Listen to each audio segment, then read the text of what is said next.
In 1908, a blast shook the earth. Deep in the forests of Siberia, an explosion lit up the sky.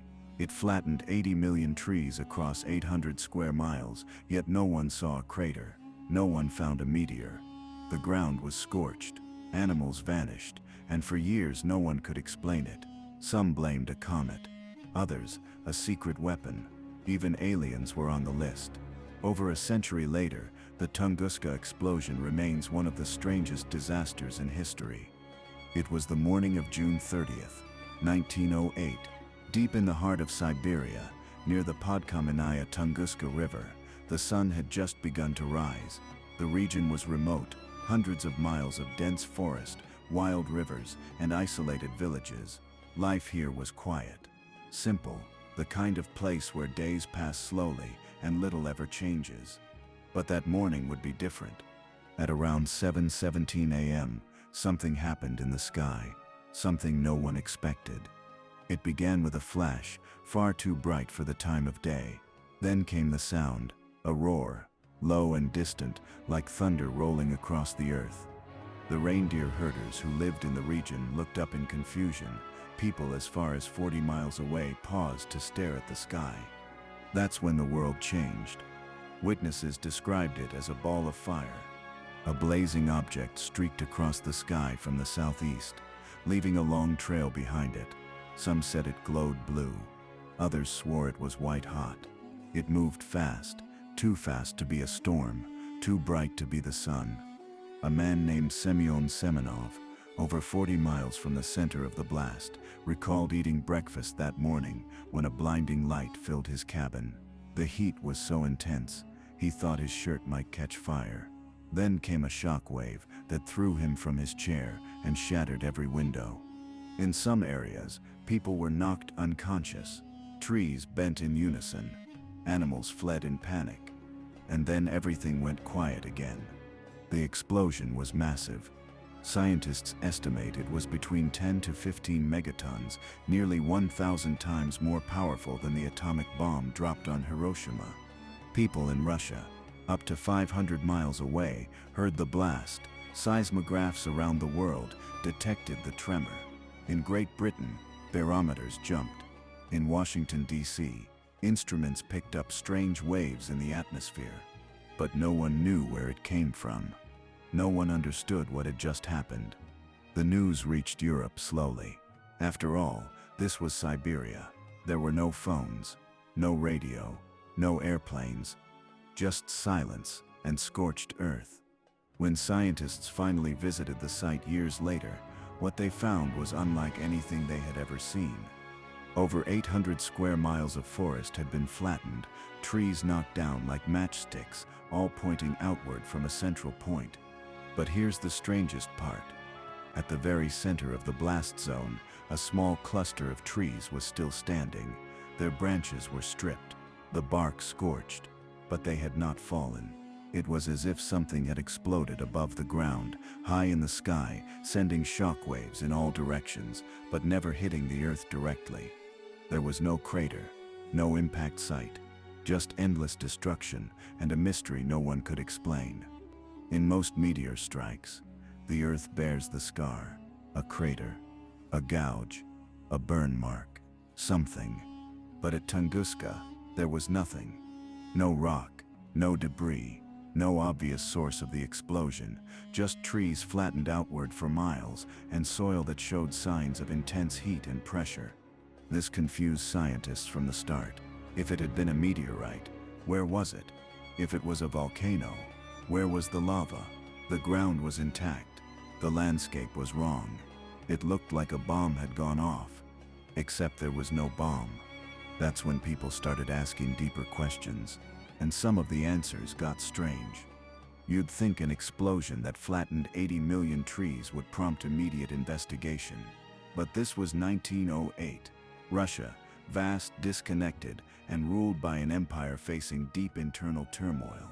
News of the explosion reached scientific circles slowly, and even when it did, it was treated more like a curiosity than a crisis. The Tunguska region was incredibly remote, hundreds of miles from the nearest rail line, with no roads and almost no communication. The only people living nearby were nomadic tribes and scattered fur traders. And then, just 9 years later, came the Russian Revolution. The world changed overnight. Civil war broke out. Resources were scarce. The new Soviet government had no time or interest in investigating an explosion in the middle of nowhere. Years passed. The forest regrew. The world moved on. It wasn't until 1921, 13 years after the event, that someone finally decided to lead a proper expedition to find out what really happened in Tunguska.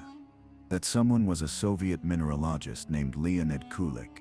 Leonid Kulik was no ordinary scientist. Tough, driven, and relentless, he believed the answer to the Tunguska mystery lay in a meteorite, and he was determined to find it. In 1921, Kulik led a brief survey trip to the region but couldn't reach the actual impact zone. Locals were fearful. They spoke in hushed voices about the fire from the sky and warned that the area was cursed. Kulik listened, but he didn't turn back. It took 6 more years before he could organize a full scientific expedition. In 1927, with a small team of researchers, Kulik finally reached the blast site. What they found was beyond anything they had imagined. For miles in every direction, trees were still flattened, pointing away from a mysterious central point. The scene looked like a ripple frozen in time. Yet at the very center, there was no crater, no meteor, no impact zone. Kulik was stunned. He expected to dig into the earth and find a massive rock. Instead, he found scorched soil, shattered tree stumps, and dead silence. Still, he refused to give up. He believed the meteorite must have exploded in the air, an airburst powerful enough to crush the forest, but leave the ground untouched. He spent weeks searching, digging, mapping, interviewing locals, but he never found the object he came for. Kulik died in a German prison camp during World War II, never knowing just how close or how far he'd come to the truth. As Kulik and his team moved deeper into the center of the blast site, they entered what later came to be called the Zone of Death. It wasn't just the fallen trees that unsettled them, it was the atmosphere, the silence, the way everything felt wrong. Birds were scarce. Insects were oddly absent. The ground was strangely soft in places, like it had been baked and shattered, then left to rot. Kulik's men reported feeling uneasy, watched even. Some became sick. Others refused to sleep near the blast center. The trees that still stood were blackened and stripped, but not by fire. There was no charring, no ash, just intense heat damage, like the area had been flash-cooked for a moment, then frozen in time. The locals avoided it. They spoke of glowing lights, strange noises at night, and animals that refused to cross certain clearings. To Kulik, it only added to the mystery. He took soil samples, collected damaged tree cores, searched endlessly for signs of a meteor, fragments, shrapnel, even magnetic residue, but the zone gave up nothing. It was as if something from the sky had come down, exploded, and vanished. Back in the cities, as Kulik's reports spread, the scientific community began offering explanations. Some thought it was a volcano, maybe a pocket of gas beneath the earth had erupted, but there were no mountains nearby, no lava, no vent, and no tremors before the blast. Others believed it was a meteorite, but that still didn't explain the missing crater. A few suggested a massive underground explosion caused by natural gas or even a lightning bolt of unusual power. But these ideas fell apart under scrutiny. What could flatten a forest the size of a major city and leave nothing behind? There were no signs of metal, no chemicals, no fireball on the ground. Every theory answered one piece of the puzzle, but none could explain it all. And as the mystery deepened, stranger ideas began to surface. Then came a new idea, one that changed everything. What if it wasn't a meteorite at all? What if it was a comet?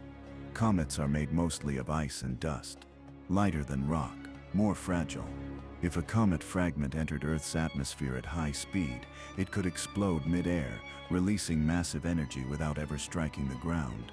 The airburst would create a fireball, a shock wave, and intense heat. It would flatten trees, boil the soil, leave no crater. And it would explain why Kulik found nothing solid at the impact site. This theory gained traction in the decades that followed, especially as scientists learned more about airbursts and atmospheric explosions.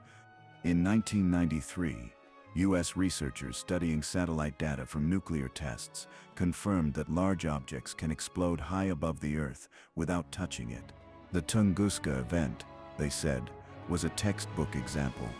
Still, no one could prove it with certainty. And without physical evidence, no meteor fragments, no comet dust, the debate continued. Some accepted the comet theory. Others went looking for something else. By the mid-20th century, the Tunguska mystery had entered the realm of myth, and with myth came wild speculation. Some theorists, outside the mainstream, began to suggest a more exotic explanation: aliens. They pointed to the lack of a crater, the precise blast pattern, and the eerie silence that followed. Some claimed the explosion was the result of an alien spacecraft crashing or even detonating over Siberia. In 1960, a Soviet science fiction writer named Alexander Kazantsev popularized the idea. He suggested that an alien ship exploded mid-air, either due to a malfunction or as a last-minute sacrifice to avoid crashing into a populated area. Others went further. They believed the blast was not accidental at all, but a demonstration of alien power, a warning, a message. These ideas were, and still are, dismissed by mainstream scientists. There is no physical evidence to support them. But in a world where no clear explanation exists, the alien theory stuck around, especially during the Cold War, when secrecy, paranoia, and UFO sightings were at their peak. Tunguska, it seemed, had become more than just a mystery. It had become a blank canvas for science, for legend, and for fear. As science advanced, so did the tools available to study Tunguska. In the late 20th and early 21st centuries, satellites began to scan the area. Aerial surveys mapped every inch of the forest.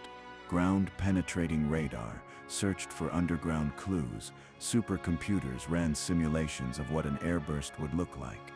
In 2007, Italian scientists proposed a new twist. Maybe a fragment of the object had hit the ground, just not where people had looked. They pointed to Lake Checo, a small body of water north of the blast center, which some believe may have been created by a low-angle impact. Sediment cores were pulled from the lake. Unusual levels of certain metals were found, possibly from space.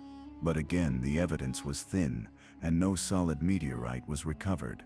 Still, the investigations continued. New studies showed that the blast matched the energy pattern of a high-altitude explosion.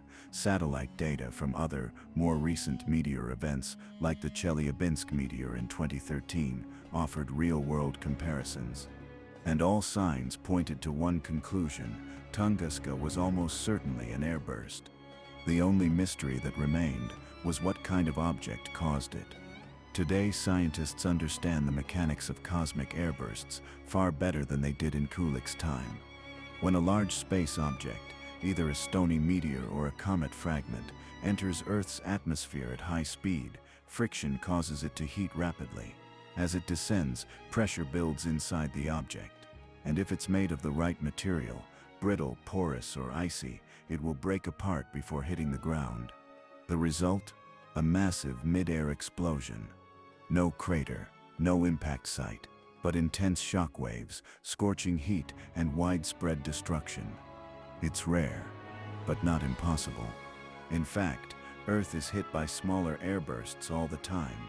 The difference is scale. Most break up high above the ocean or uninhabited regions.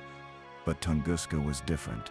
It was big, it was violent, and it landed on land.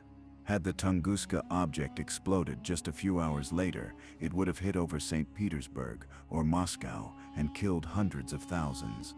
Instead, it exploded over empty forest. A close call, too close. The Tunguska explosion happened in one of the most remote places on Earth. That, more than anything, may be the only reason it's not remembered as one of the deadliest disasters in human history. If the object had entered the atmosphere just a few hours later, the blast zone would have shifted west, directly over major cities like Kazan, Moscow, or even St. Petersburg. Millions could have died. The shockwave alone would have leveled buildings, set fires, and plunged entire regions into chaos. And here's the truth. We didn't even see it coming.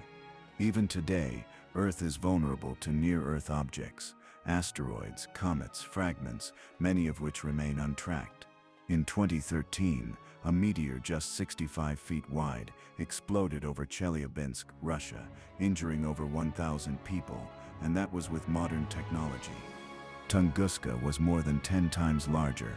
It's not a question of if it will happen again. It's a matter of when and whether we'll be ready next time. The Tunguska Event isn't just history, it's a warning. Over a century has passed, but the Tunguska explosion remains one of the greatest scientific puzzles of all time.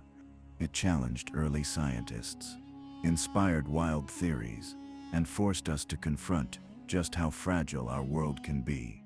It showed us that disaster can strike from the sky, with no warning, no crater, and no clear cause.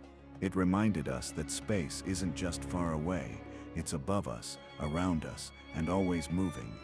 The forest has regrown, the earth has healed, but the mystery lingers. Because somewhere out there, another object like the one from 1908 is still waiting, silent, invisible, drifting. And the next time it enters our skies, we may not be so lucky.